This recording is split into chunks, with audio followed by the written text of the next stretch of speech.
너무나 당연한 얘기지만요. 우리의 감정이라는 것, 한두 가지 조건에 의해서 조절되는 그런 단순한 시스템은 아니죠. 네, 우리의 마음은 아주 복잡하고 미묘하니까 그 내부의 신체적인 변화뿐만이 아니라 외부에서 감지되는 그 오감에 따라서도 갈대같이 수시로 이렇게 움직이게 됩니다. 우리 마음은요, 주변에서 느껴지는 청각, 시각, 또 후각, 촉각에 의해서 영향을 받는데요. 예를 들면 많이 경험해 보셨겠지만 날이 굳으면 기분이 가라앉고 또 가을이 되면 마음이 뒤숭숭해지는, 우리가 가을 탄다 그러죠. 이런 것들도 결국 환경이나 압력, 온도의 변화를 감지를 하고 그것에 적응하려는 우리 몸, 마음의 변화가 생겼기 때문이다. 그래서 생기는 현상이라고 보는 거죠. 자, 그 중에서도요, 이 미각이야말로 사람의 마음을 움직이는 그런 가장 강력한 힘이 있다고 보고 있거든요. 먹는 것, 우리가 마시는 것에 의해서 나의 기분이나 그 마음에도 커다란 변화가 올 수 있다는 거예요.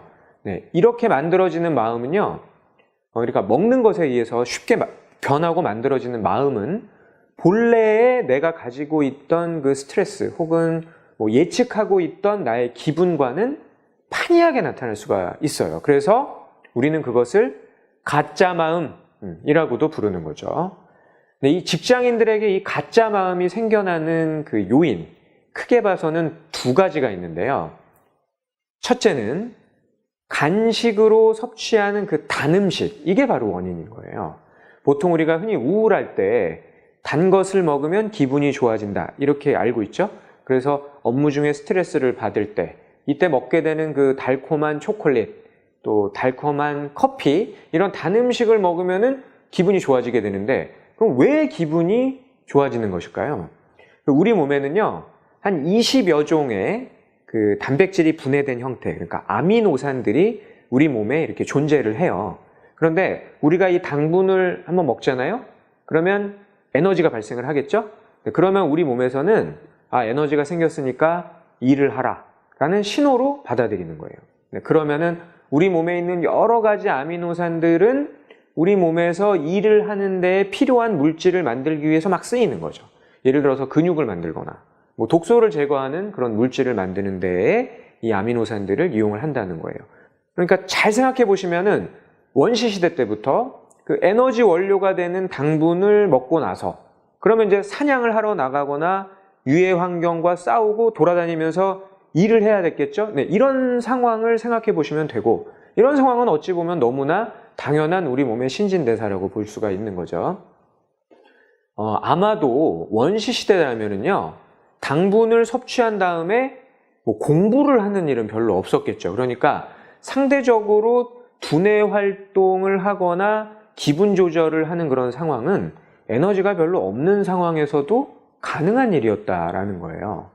우리가 소위 말하는 행복 호르몬이라고 불리는 그 세로토닌, 이 세로토닌은 우리의 그 기분을 조절하는 역할을 하는 건데, 이것을 만드는 원료 트립토판이라는 아미노산은 아까 제가 말씀드린 대로 당분이나 이런 인슐린 호르몬이나 이런 상황에 의해서 영향을 받질 않아요. 그러니까 이게 무슨 말이냐면, 당분을 먹고 인슐린이 분비가 되면은 다른 아미노산들은 막 이용이 증가되고 우리 몸에 필요한 거를 만들면서 소모가 되고 체내에서 농도가 떨어지게 되지만은 세로토닌을 만드는 트립토판은 당분 섭취와 상관없이 소모가 안 되고 여전히 높은 농도로 체내에 남아있게 된다라는 겁니다. 네, 이렇게 상대적으로 트립토판의 체내 농도가 높아지게 되면은 당연히 트립토판으로 만들 수 있는 행복 호르몬, 세로토닌의 농도가 높아지게 되니까 기분이 좋아지는 거예요. 문제는요, 고생 끝에 막 우리가 얻은 음식을 먹고 나서 기분이 좋다, 만족감을 느낀다, 이런 원래 정상적인 사이클이 이건데, 그게 아니라 그냥 단 것을 먹으면은 아무 고생 없이 사탕을 먹거나 도넛을 먹었을 때도 똑같은 이런 기분 좋은 만족감이 나타난다라는 거죠. 그러니까 원시인은 우리가 상상할 수가 없었던 그런 당덩어리를 한 번에 먹으면은 우리 몸에서는 엄청난 양의 곡식이나 과일을 먹었을 때처럼 그런 비슷한 상황으로 인식을 하고 기분이 잠깐 좋아진다라는 거예요. 그렇다면요, 우리가 여기서 기억을 해야 될 것이, 그럼 우울한 감정을 조절하기 위해서 단 음식을 먹으라는 것이냐? 전혀 그렇지가 않다라는 거죠. 이렇게 단 것을 먹어서 일시적으로 기분이 좋아지게 만드는 것은 트립토판의 절대적인 양이 올라가는 것이 아니고요. 그냥 일시적으로 상대적으로 세로토닌 양이 증가하게 되고, 그래서 잠깐 효과가 나타나는 정도라는 거예요. 이런 상태가 반복되면요, 결국에는 행복 호르몬, 이 세로토닌을 만드는 트립토판도 고갈이 되게 되고, 오히려 그러면 만성적인 우울증을 초래할 수 있다라는 거죠. 그리고요, 우리가 이 스트레스를 이겨내기 위해서 단맛에 의한 그런 기쁨으로 스트레스를 푸는 그런 습관에 길들여지고 또 중독이 되게 되고, 그러면 점점 더 식사 메뉴로 단 거, 탄수화물의 비율이 높은 음식, 뭐 예를 들어서 칼국수, 우동, 파스타, 빵, 떡볶이, 이런 메뉴를 계속 선택을 하게 되고요. 또 단맛이 강한 그런 군것질거리 등을 계속 먹게 되는 거죠. 그러면 혈당이 빠르게 오르게 되는데, 그랬다가는 혈당을 다시 낮추기 위해서 인슐린이라는 호르몬이 급격하게 나오게 됩니다. 네, 인슐린이 막 정신없이 높아진 혈당을 낮추다 보면은 혈당이 또 급속도로 낮아지게 되거든요. 그러면 금방 밥을 먹지 않은 것 같은 그런 저혈당 증상이 오게 된다는 거예요. 네, 이때 분명히 위에서는 아직 내가 먹은 게, 점심에 먹은 음식이 소화시키고 남아있는데도 혈당이 떨어지게 되니까 배가 고픈가? 그래서 또 뭔가를 먹게 되는 거죠. 네, 이때 이렇게 혈당이 떨어지고 뭔가 에너지가 떨어지는 듯한 느낌이 생길 때 괜히 또 예민한 증상도 생기고요. 또 사소한 것에도 짜증이 나고 갑자기 또 이유 없이 여러 가지 상황에 불안감을 느끼게 되고, 심한 경우에는 무기력증, 현기증, 이런 증상들까지도 우리가 느낄 수가 있게 되는 겁니다.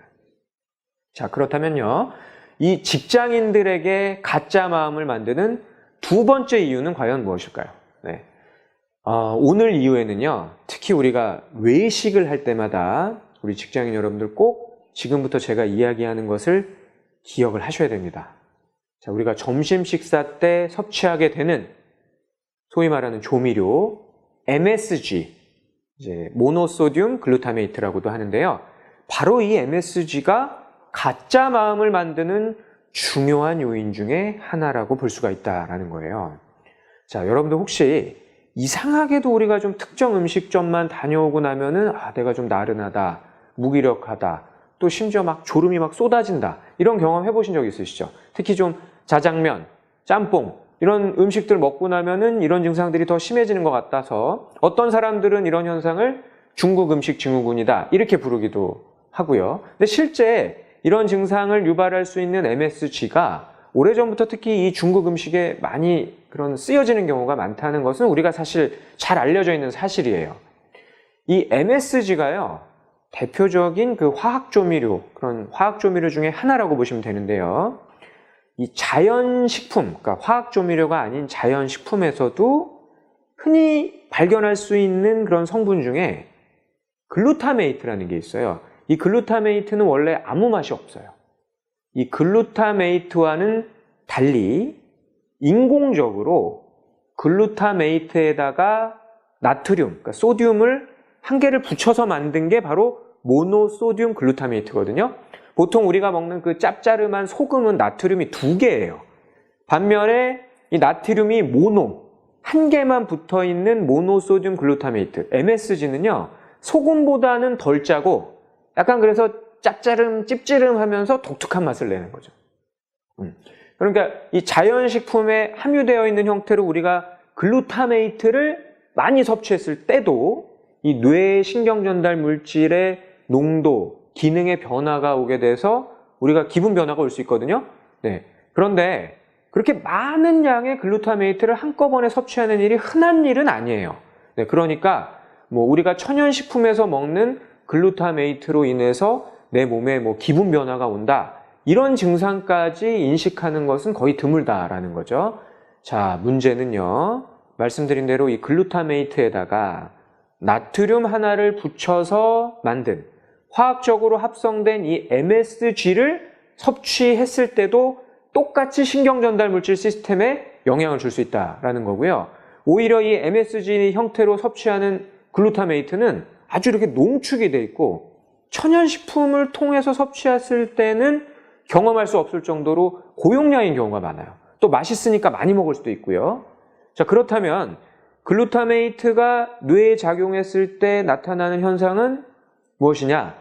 우리가 처음 글루타메이트가 뇌에 신호를 한번 딱 주면요, 약간의 흥분감을 느끼게 되고 기분이 좀 좋아집니다.